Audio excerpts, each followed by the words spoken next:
पुराने समय के टेलीविजन में आपने इस झिलमिल को जरूर देखा होगा। ये कोई आम चीज नहीं थी। सोचो, जब टेलीविजन में कोई सिग्नल आता ही नहीं था तो ये कैसे दिखाई देती थी और क्यों दिखाई देती थी, जबकि एंटीने तक सिग्नल आना पूरी तरह से कट रहता था। असल में ये भी एक सिग्नल ही है जो टेलीविजन में सिग्नल ना आने पर एंटीना खुद ही ब्रह्मांड में से डिटेक्ट करने लगता था। जी हाँ, ब्रह्मांड में से। पहले हम सोचते थे कि ये बेवजह ही दिखाई देती है और इसका कोई मतलब नहीं है, लेकिन ये वो चीज है जिससे हमने ये पता लगाया कि जिस ब्रह्मांड में हम मौजूद हैं, ये सचमुच एक बड़े धमाके से अस्तित्व में आया है। और ये बात पता लगाना कोई मजाक बिल्कुल भी नहीं थी, क्योंकि सोचो, जब हमें यही पता नहीं होगा कि जिस ब्रह्मांड में हम मौजूद हैं ये बना कैसे, तो इसके अंदर जीने का तो कोई मतलब ही नहीं होगा। मतलब होगा भी तो सिर्फ बेवजह ही जीना। जैसे अगर हम आज एक सोचने वाले रोबोट को बना दें और उसे यूं ही किसी ग्रह पर छोड़ दें, तो वो क्या करेगा, क्या सोचेगा? वो बस जीने के लिए कुछ आविष्कार करेगा और उसका अस्तित्व क्यों है भूलकर अपनी ही बनाई चीजों में खो जाएगा। लेकिन जब एक बार 2 अमेरिकी वैज्ञानिक अंतरिक्ष से आने वाले सिग्नल्स को स्टडी करने लगे, तो उन्होंने पाया कि चारों दिशाओं से एक अनजान सिग्नल बार बार उन तक पहुंच रहा है। लेकिन वो ये सोच रहे थे कि ये रिसीवर में कोई धूल मिट्टी या किसी छोटी ऊंच नीच की वजह से हो रहा होगा। लेकिन सबसे ज्यादा हैरान वो तब हुए जब उन्होंने अपने रिसीवर की सफाई करने के बाद भी उस अनजान सिग्नल को आते पाया।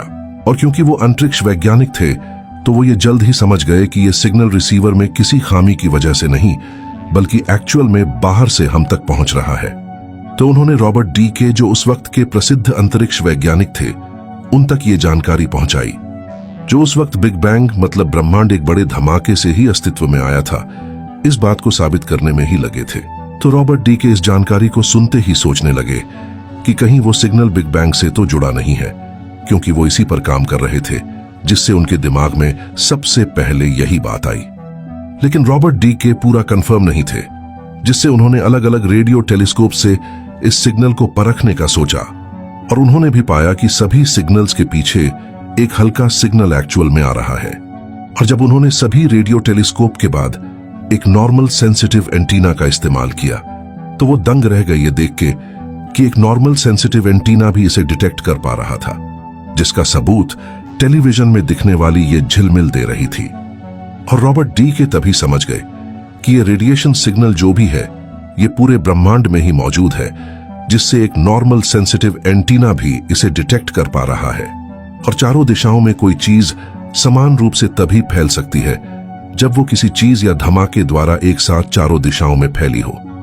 लेकिन जब इस सिग्नल को और स्टडी करने के लिए कुछ सालों बाद प्लैंक नामक उपकरण को अंतरिक्ष में भेजा गया, तो चारों तरफ समान रूप से फैला एक ग्लो उभर कर सामने आया, जो उस धमाके से ही निकला था जिससे हमारा ब्रह्मांड बना।